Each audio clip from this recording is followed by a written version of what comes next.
All right, good afternoon, and thank you for joining me with this short webinar and info session on the Severe Economic Hardship Employment Authorization. We're going to go over briefly today what that is, who is eligible, and how you apply for it. The Severe Economic Hardship Employment Authorization is off-campus employment authorized by USCIS, and it's because something's happened to your financial ability to cover your expenses. So when you went to your visa appointment with your first I-20 from MSU, and you had to show your financial ability to meet those expenses, something's happened to that of your ability to pay for your schooling and your living expenses. And so this is an employment authorization that is eligible to F1 students who meet certain criteria. So this employment authorization is authorized in increments of a year at a time, and it allows you to work for any employer. It doesn't have to be within your field of study, and it allows you to work off campus up to 20 hours a week during the school year when you're registered, and then during breaks in summer, more than 20 hours a week. This does not affect your eligibility for OPT, and your employment authorization for severe economic hardship is terminated if you graduate, if you fall out of status, or if you transfer to a new school. Here are some examples on the screen of unforeseen circumstances. So perhaps you've lost financial support or on-campus employment, which is very valid right now through COVID-19. Substantial fluctuations in the value of the currency of your home country or that exchange rate, inordinate increases to tuition and or living costs, unexpected changes in the financial condition of your sources of support, such as a loss of family business or perhaps even a death of a sponsor, excessive medical bills, and then COVID-19 is exactly a reason for you to pursue something like this. You'll still need to have some evidence from home showing how COVID-19 has affected your sponsor's ability, but we can surely talk a little bit more about that. So who's eligible for this employment authorization? You need to meet the following criteria in order to be eligible. So you have to be in good status, F1 status for at least an academic year. You can't just get to school in January and then start applying for severe economic hardship. You just demonstrated that you had enough money to cover your expenses. So you must have been in F1 status for 1 academic year, and you need to be in good academic standing. You also need to be able to document that on-campus employment opportunities are unavailable or insufficient to meet your financial needs. This is an easy one because our campus is closed, and those on-campus employment opportunities have been reduced or eliminated, and potentially for summer as well. So in order to get the ball rolling and get the process started of getting this application together, you need to set up an appointment with your immigration advisor. I've heard from a lot of students that they aren't really sure who their immigration advisor is. And you can easily find out by logging into MavConnect. And then you click on your network and you'll see all the faculty and staff that are connected to you. You'll see your instructors, you'll see your academic advisor, and then you'll see your immigration advisor as well. Here are the advising times for each person in our office, and we have advising basically every day from 8 to 4. And if the time doesn't work for you and you need to see someone, you can surely see a different immigration advisor. I will send this PowerPoint out to all the participants so that you can get these links and you can see exactly the different websites that I'm referring to with these links. So while you are waiting for that appointment with your advisor, you can start by gathering these documents. It might be a little intimidating or daunting to look at, but we're going to go through each document here, and then I'll provide time at the end for you to ask any questions. So the first document that you want to focus on is Form I-765. This is your application to the US government asking for employment authorization. So on this form, on item number 27, there is an area that you have to identify what type of employment authorization. This is the same form that you're going to use when you apply for OPT. And you'll use a different number in item number 27 for that application. But for economic hardship, you're going to use C3III on item 27, and this is really important to remember. So I'll quickly go through this list, and then we'll go back and revisit this form. So along with this form, you have to fill out, or you have to provide a filing fee. Students in the past have tried to fill out the waiver request form, and I would say many more times than not, they were denied. And that actually adds to the length of your time of waiting to get this authorization.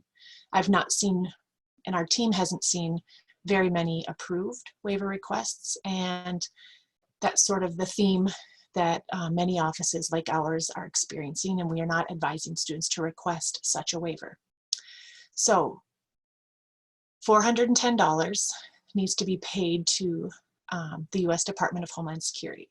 And there's a few different ways that you can submit this payment. You can use a money order, you can write a personal check, use a cashier's check, but they're also now accepting credit card payment, and you can use that option using form G1450. Along with the form and the fee, you will have to get your I-20 updated by your immigration advisor at that appointment that you're waiting for, where they're recommending this severe economic hardship. Not just any student can apply for it, and it has to be vetted through our office. And so this is sort of the stopgap, the opportunity for us to make sure that you have all your documents and everything looks good for a successful application. So once you get that from your advisor, you're going to make a copy, and you're going to send the copy and keep the original for your records. And this will now become your new I-20. You'll need 2 passport-style photos. You need to have a white background, and it needs to be the passport size. So you can attempt to try and take these passport photos at home.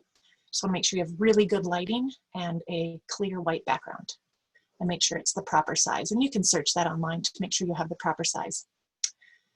Then you want to go to the I-94 website and print off your latest I-94 record. And here's where you want to spend a lot of your time. You want to write a letter describing your financial difficulties, and then why campus employment opportunities are insufficient.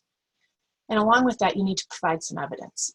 So in regard to your financial difficulties with your sponsor, if your folks are the ones that are sponsoring you, you need to try and get a statement from them where they're, in English, where they're identifying the struggle that they're having in regard to employment, or maybe if they own a business, maybe their business isn't open because of COVID-19. You want to find as much evidence as you can so that you don't get issued an RFE, which is a request for evidence. In this circumstance, more information is better than less. So try and provide as much as you can. And then simply the statement in your letter can say that campus offices have closed, everything has moved online, and therefore that's impacted your ability to work on campus.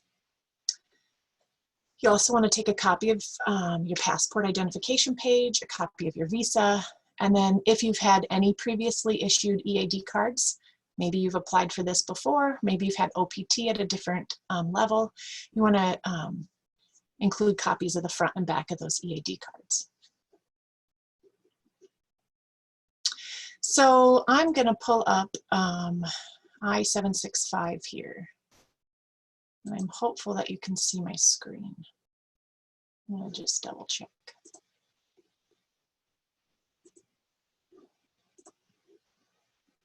Okay. Let's make sure you're seeing my screen. Okay, perfect. Okay. So here's the I-765. It's 7 pages long, and you don't fill out the entire thing, but there are some pieces that you really want to pay close attention to. So on this form, you're going to request initial permission to accept employment. And here you want to make sure you are typing out your name as it appears in your passport and visa. You want to make sure all your documents are reading the same. On page 2, your mailing address. So this is where you want to receive the EAD card, the employment authorization document that's going to allow you to work where you want to receive this card. So if you're unsure where you're going to live, maybe you're unsure, because this does take about 90 days to process, you want to make sure that you can receive mail from at some location. So if it happens to be somewhere where you're not currently living, but maybe an aunt or a brother's house, you want to make sure you put their name here in care of, if that's relevant to you. We also need to know your US physical address. And if you haven't updated your address in eServices, because maybe you've moved due to COVID-19, make sure you go into eServices and update that address so that your information is accurate in CVIS too. And here you want to make sure you fill out any of this information. If you do not have a Social Security card, this is a great way to apply for one because right now the Social Security Administration offices are closed. So if you're applying for the severe economic hardship and you need a Social Security card, this is definitely the way to go. So here you, if you do have one, provide your SSN number here. And then if you don't, then you want to indicate that you want them to issue you a card by selecting yes. And if you did select yes, you do need to provide a little bit more information down here about your parents, their full names. Provide here the country of where you have citizenship or nationality. And here, more information about where you were born, your birth date. Don't forget, in the US, we always do month, date, year, which is a little confusing. Provide your I-94 number. You'll get that from the CBP website. Passport number. You're taking all this documentation right from the documents that you currently hold. So just make sure you're very careful on transferring that information. And on your I-94, you'll see where you were, last entered the US. And if you came in as an F1, which I would say the majority of you have, unless you did a change of status. So you're an F1 student and an F1 student again in number 25. Put your N number from your I-20 right here on number 26. And then up here on number 27, this number for this particular application is C3. III. You'll use this application for OPT later down the road, and that would be a different number, but this is for severe economic hardship, C3III. You can disregard items 28, A, B, and C, and 29. And if you entered the eligibility criteria of C8, which you did not, then you do not need to answer that question. And then you just want to carefully go over all of these questions carefully by paying attention to these numbers, the C3III, that's the number you're looking for because that's the type of employment authorization you're asking. And then here you are the applicant. You are the one that's filling this out and you want to provide more information about yourself. You're going to sign and date. Your immigration advisor can go over this document with you too, just to double check that everything looks good and it's clear and it's accurate and it matches your other documents that we have on file for you. And then the rest of the pages you can disregard because you don't need an interpreter and you are not you didn't have a preparer fill this out. So here is form I-765. If you go to the website and look for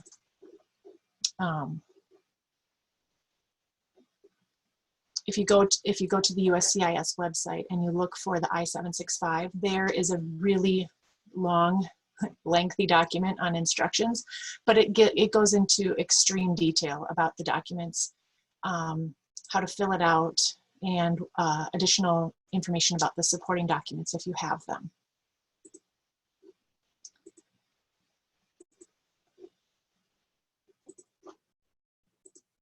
So once you've gathered all those documents and you've met with your advisor and they've looked at everything and it all looks good, you're going to mail everything to the appropriate lockbox.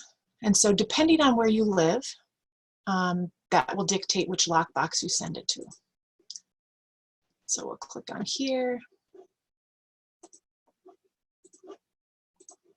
And so if you live in one of these states located on this list, you're going to send it to this USPS address, or if you choose to send it FedEx or an express carrier, you're going to send it to this address. If you live in one of these states, and that's the address you used on your I-765. So we're online for school right now, and if you ended up moving to stay with family elsewhere, pay attention to these lists and which address you use on your I-765 where you'll receive your EAD, because this will tell you where to mail it. So if you're going to send it to the US Postal Service and you live on this list, this is your address. If you're going to use an express carrier, this is the address you use. So this processing is going to take approximately 2 to 4 months. You cannot begin working before you get that EAD card in your hand. And I know it's going to be difficult because you may know that there are job opportunities out there, and it'd be really easy for you just to start. But if you start working without proper authorization, you will fall out of status, and then you'll have bigger problems. So be patient, and hopefully USCIS is processing these quickly, and that you are, that you have success and ease while you're gathering your documents and you meet with your immigration advisor pretty quickly. So I'm going to open this up for any questions if anyone has any, and if not, you can always send me an email or request a Zoom meeting with me, and we can surely go over any questions that you might have privately.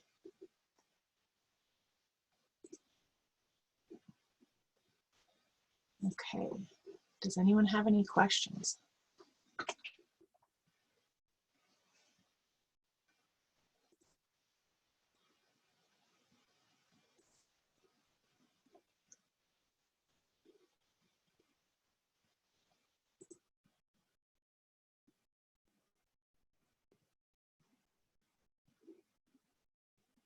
Can you hear me? I can. Okay, so I was wondering, like, what are the chances of getting approved?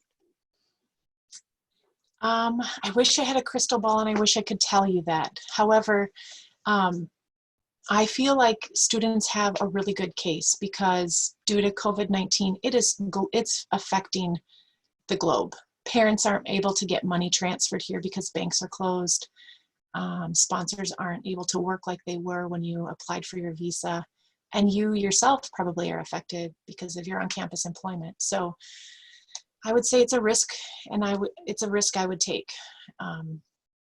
We've seen some applications actually be filed and processed pretty quickly, so I'm hopeful. Okay, sounds good. And you said like it takes 2 to 4 months to process it. How long is it valid? How long what? How long is it valid? So like I can work till I graduate, basically?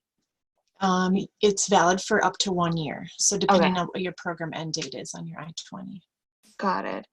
And you said that we need to have one academic year F1 status good standing. Correct. So as a transfer student, does it count like does the previous institution count? Absolutely. Yep. If you've been in Oh, status the entire time, that's perfect. okay, sounds good. That's all for now, and I'll go over the application. Okay. Do you have any other questions? Nope, not right now, not that I can think of. I think Okay. you covered everything. Very good. Thank you. I think I see another question. Maybe.